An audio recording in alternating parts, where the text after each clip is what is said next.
Oops, story muna! Hello mga sis! Nagpunta na nga ako ng gym kahit ang lakas-lakas ng ulan at bumabagyo. Kailangan na kasi sis, lapit na rin kasi ang UNTV. Tagal din kasi naming walang practice dahil sa lecheng bagyo na ito. Nire-ready ko na nga ang earpiece ko para sa music on ko. Para nandun yung vibes ko habang nag-workout. Ang sarap kasing mag-workout lalo pag may music. Hype na hype ka, di ba sis? Kaya mas lalo akong ginaganahan. O di ba? O di ano fa? Ngayon na lang ulit ako napag-gym ng ganito. Syempre, dito tayo sa libre, sa SSS. Sound check, sound check. Alright, let's go mga sis. Start na tayo. O syempre, simulan muna natin mag-stretch. Alam mo naman, pag nagiging thunders na, iwas injury na lang tayo, di ba? Matagal na rin syempre ang recovery ng mga muscles natin. Shoulders na tayes. Alam mo naman, masakit na sa katawan. Pero mas masakit pa rin yung unang breakup nyo. Pag nagbubuhat nga ako, mas bet kong mag-isa na lang. Kasi nakakapag-isip-isip ako. Mga bagong chismis, mga plano sa buhay, at nakakapag-focus ako magbuhat. Meron nga akong kilala dyan, nagpupunta lang sa gym para maghanap ng Jun. Tapos sasabihin nila, happy place daw nila ang gym. Check! Alam mo yung feeling mga sis na may project kayo, pasahan na bukas, pero wala ka pang nagagawa ni isa? O, anxiety is real, syempre. Ganyan din ang nararamdaman ko ngayon, kasi malapit na ang UNTV, wala pa kami masyadong practice dahil sa lecheng bagyo na ito. Sa October 28 na pala opening ni agad, o diba, Sabak Lavan. O 4 na araw na lang, o anong gagawin namin dyan sa laro? Di nga. Kaya kailangan individual workout muna tayo, mga sis. Katulad ng ginagawa ko ngayon, ayan stretch, warm up, go, push. Ever since kasi na nag-varsity ako simula nung high school mga sis hanggang college, naniniwala ako sa practice. Practice makes perfect, but nobody is perfect. So why practice? Ayan, nasa site nyo naman. 1,000 na beses ng inclined dumbbell press, 1,000 na reps ulit ng flat dumbbell press, 1,000 reps ulit para sa lower chest. Kung di ko ba naman maging kasing lakas agad niyan si One Punch Man, ewan ko na lang mga sis. Che!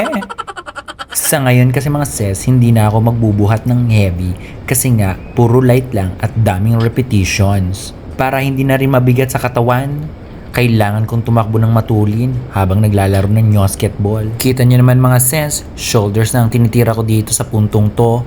Sinundan ko na nga agad ng lateral raise para sa shoulders ko mga sis. Kung hindi pa naman tumami ang mga sponsor ko nito, ewan ko na lang. Sabi nga sa gym, kailangan fineflex mo yung mga muscle mo pagkatapos mong magbuhat para daw gumaganda ang form nito habang tumutubo at lumalaki. Sige, flex mo pa sis. Flex mo pa. Ay! Flex pa. Ay! Ito, 1,000 ulit na reps ng para sa deltoids ko. Kailangan pa rin yan para sa shoulder. Kasi sa mga banggaan nga, kailangan maging prepare ka rin, lalo pag nag-basketball ka. Kasi hindi naman maiwasan maging physical sa basketball, di ba? Habang nagpapahinga naman ako, sinundan ko naman siya ng back extension at ng abdominal crunches. Nakakatulong kasi itong lumakas ang core mo, stability, at syempre, reduce daw ang risk ng injury. Alam mo ba yon? Nagdala na nga rin pala ako ng bola rito para after ko mag-workout, kailangan kong humawak ng bola. Ball handling drills naman ang gagawin ko. Para hindi tumigas yung mga muscles, masanay pa rin tayo na may hawak ng bola. Nagsuot na nga ako dito ng aking sapatos mga sis. Kasi magsisimula na ako ng aking leg workout. Nagsimula na nga ako sa goblet squat ko mga sis. Ito'y natutunan ko sa ATG. Para sa mobility ng mga knees mo at syempre para sa strengthening ng buong quads mo. Sinundan ko na nga din ito ng Bulgarian squat. Sobrang sakit nito sa legs mga sis. Kaya onting tiyaga at onting tiis ang kailangan dito mga sis. Parang pagtitiis nyo sa mga jowa ninyo. Ganon. Pagkatapos ng Bulgarian workout, sinundan ko naman ng special training ko. Ang hardened workout. Para sa mga side step ba? Tingnan mo yan may medicine ball pa yan.